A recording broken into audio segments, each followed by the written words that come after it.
Hero Time! Chapter 15 Interrupted.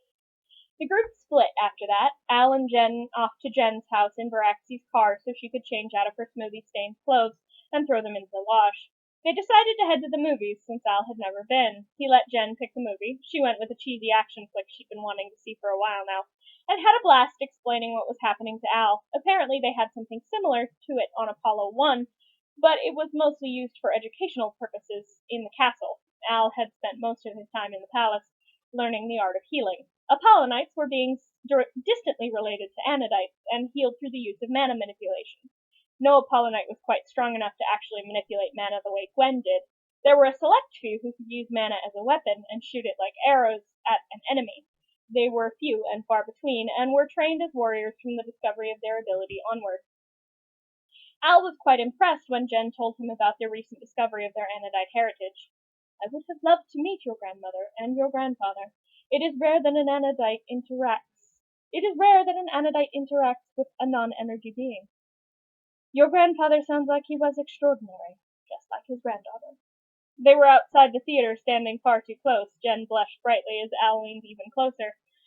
They were a few inches apart when a loud honking sounded across the street. They jumped apart as Kevin rolled down his window, laughing loudly. Jen glared at him and flipped him off as Gwen smacked him upside the head with the flat of her palm.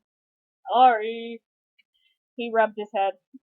We were going to that diner on the edge of town. Wondered if the Lovebirds wanted to join us. Jen's glare intensified.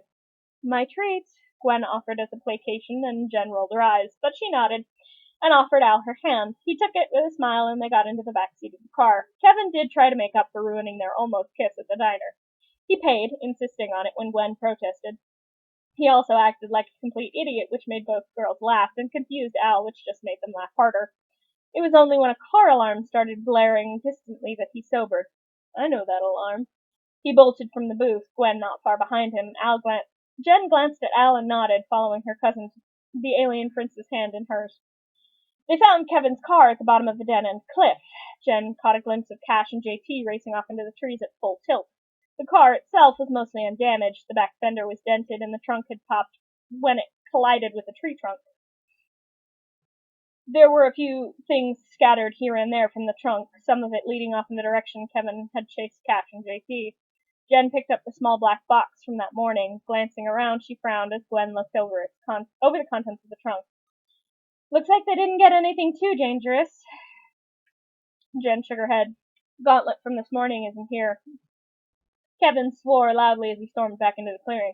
I'm gonna hurt them for what they did for every scratch on my car. Gwen rolled her eyes and raised a hand. A pink ramp materialized under the car, and Jen stepped up behind it. Come on, you can beat Cash and JT up later. Let's get your car back up on the road. Kevin grumbled but nodded. Al stepped up next to Jen. Between the three of them and Gwen's ramp, they managed to get the car back up on the road in record time. Kevin grouched over the dent in the fender and the broken locking mechanism on the trunk. Jen frowned at him. You think Cash and JT could do something with the gauntlet? Kevin shrugged. Probably not. They didn't take the control box. I'm gonna have to replace that lock. Jen rolled her eyes. Why did you take the control box anyway? Jen asked, pulling the box in question out of her pocket. Wanted to know why the Technodrone was out here. The control box is like a black box on an airplane. Should be able to find out what it was after with that, Kevin said, shrugging. Jen tossed the box in the air and caught it again. Bet Ed would let you work on your car at the shop while I take a look at the control box down in the hole. Kevin looked up at her and nodded. Sounds like a plan, Jenny. Jen punched him in the arm, hard. You know I hate that nickname. I know. Kevin grinned. That's why I call you Jenny. She glared at him as she turned back to Al, her expression softening. Sorry this date ended in disaster, too. Al shook his head and took her hand, gently kissing the back of it again. Not at all. As I said before, I very much enjoy your company, no matter the context. Jen went bright red, and Gwen grinned at her cousin.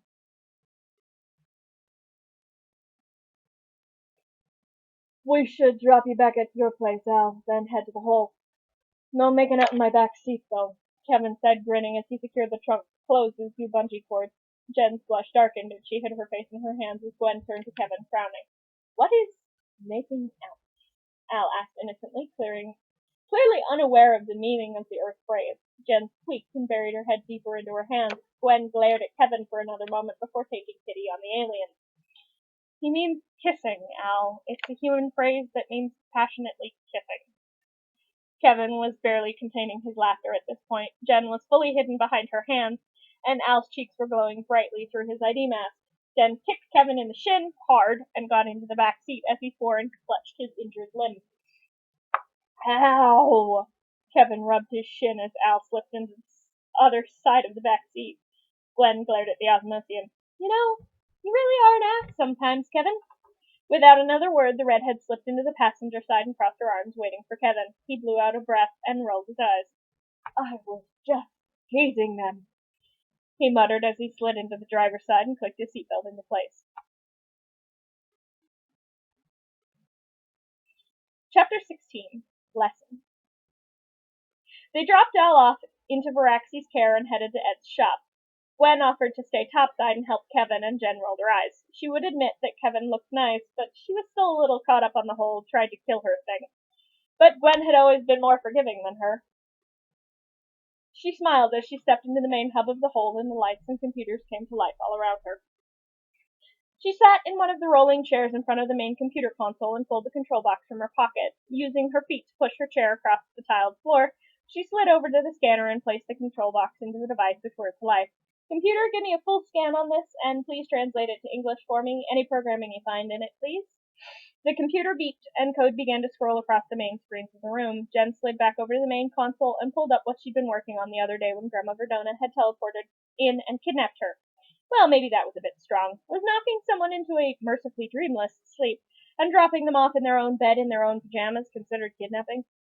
She shook her head and refocused on the computer. She'd done some digging and discovered that the plumbers had what was essentially online courses, and had about 20 of them attached to her file, yet to be completed. She was working her way through one of them. Now, the first one on her list. Written Galvan for non-Galvans. Surprisingly, for a Galvan course, it only talked down to the student a little bit, but Jen had known Azimuth long enough to know that that was just how Galvans spoke. Sarcasm was practically a required accent with Galvan. But written Galvan was more common than Jen had realized. She barely glanced up until the bag came down between her and the screen. She jumped and looked up into Gwen's slightly concerned face. Jen glanced down at the bag and blinked. It was from a nearby burger place, one Jen knew had her kryptonite. She opened the bag and breathed in deep. Chili fries. Means you want something. Gwen sat down in the chair next to Jen, as the brunette dug into the bag and removed a large order of chili fries, rescuing a few that had fallen to the bottom of the bag and stuffing them into her mouth. As Gwen set down a second bag next to the first, Jen raised an eyebrow, a fry still hanging out of the corner of her mouth. She pulled the bag forward and opened it. She raised an eyebrow. Chili fries and a bacon cheeseburger. You need something big. Gwen rolled her eyes. Just because I brought you food doesn't mean I need something, Jen. Jen raised an eyebrow at her cousin. You've been down here nearly 4 hours. You need food, Jen. Jen glanced at her wrist and shook her head. Doesn't tell time. The one thing the watch doesn't do, and it's tell time. She shoved another few fries in her mouth and unwrapped the burger, humming happily. They were quiet for a moment before Gwen spoke up. I have been wondering. Jen snorted around her mouthful and chewed slower. The redhead rolled her eyes and continued. Have you talked to anybody about what happened at the hatchery? Jen went stiff and swallowed her food, setting the burger aside as if no longer hungry, despite the fact that half of it had already disappeared in a few minutes since she'd opened it. Gwen sighed and lifted her hand. Pink light spun Jen's chair to face her cousin and held it there. Jen's eyes were wet. Gwen pulled her cousin into a hug. Please talk to me. Don't let this be like feedback. Jen shuddered in her cousin's arms. Gwen tightened her hug. Jen closed her eyes, visions of shock and pain on Feedback's face as she disintegrated into gray ash in the hands of malware. She buried her head in her cousin's shoulder. They stayed that way for a while. Jen had no idea how long. Gwen seemed content to let her hide from the world there until she was ready. She shuddered again as the memory of what happened to Feedback crashed into the explosion at the hatchery. Tears slipped down her face. I should have been able to do more. It was a whisper, barely a breath, but it made Gwen hold on a little tighter. Jen didn't look up, didn't move from her spot, face buried in her cousin's shoulder. If I had gone after Ken a day earlier, I could have found him before the DNAliens caught Grandpa. I could have busted up the hatchery and Grandpa would still be there. Would still be here. Gwen ran her hands through her cousin's short brown hair. Do you remember what Grandpa said after every fight you lost? Before, when we were kids?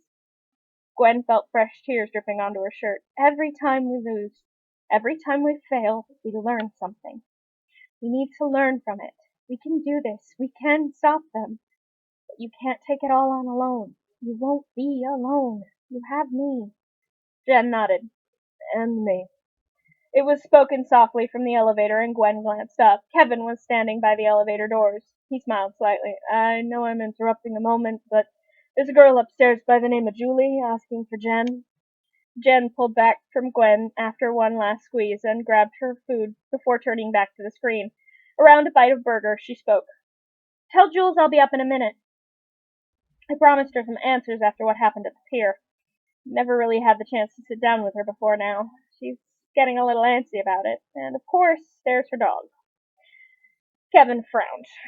Her dog? Not really a dog-like galvanic mechamorph, gifted by an actual galvanic mechamorph. She's named him Ship and claims to be training him. Kevin snorted. Mechamorphs are stubborn by nature. I wish her luck. Jen laughed as she chewed her fries and closed out her lessons. You've clearly never met Julie. She's the most stubborn person I know, and you've met me, so there's that. Gwen nodded and snagged a few fries from Jen, who didn't complain. She did snatch up the container and take it with her to the scanner, though, as Kevin rolled his eyes and left. Gwen stood. You know you have us. We love you, and we'll be here for you no matter what. Jen nodded and hugged her cousin again.